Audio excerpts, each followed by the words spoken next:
শরীফুল ইসলাম, আপনি বলেছেন আমার নাম শরীফুল ইসলাম, বয়স 29, ওজন 64 কেজি, 2 পায়ে এভিএন হিপ জয়েন্টের সমস্যা হয়েছে, ডক্টর দেখেছে, ডক্টর অপারেশন করতে বলেছে, একটু জানাবেন। আমি পুলিশে জব করি। জি শরীফ সাহেব, আসলে 29 বছর বয়সী কোন রোগীকে আমার মনে হয় না আপনি যদি, আমরা তো একটা ট্রেন্ড আছে বাংলাদেশের মানুষ বিদেশে গিয়ে চিকিৎসা করে, স্পেশালি ইন্ডিয়া, থাইল্যান্ড, সিঙ্গাপুর। সাধারণত ডাক্তার সাহেবরা এত কম বয়সী রোগীকে অপারেশন, হিপ রিপ্লেস বা আর্থ্রোপ্লাস্টি, আর্থ্রোডিসিস বা so called any surgery, they don't want to do this. এরা অ্যাভয়েড করার চেষ্টা করে, আমরাও চেষ্টা করি, আমিও চেষ্টা করি।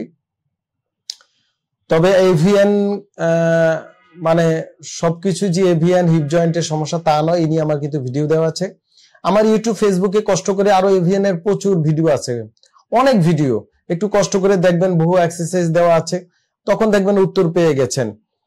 তো সেই ক্ষেত্রে আপনি কষ্ট করে আসতে হবে, আমি দেখব, দেখে আমরা ট্রাই করবো এট ফার্স্ট যে ওটা অপারেশন ছাড়া ভালো রাখা যায় কিনা।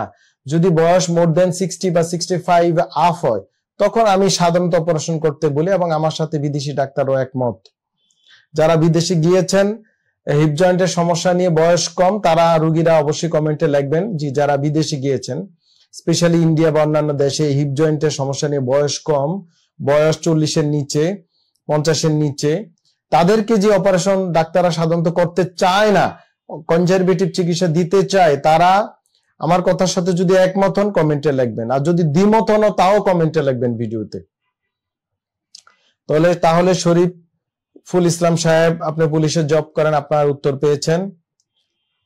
ডিপিআরস লিমিটেড, আস্থা, বিশ্বাস ও নির্ভরতায় অবিচল।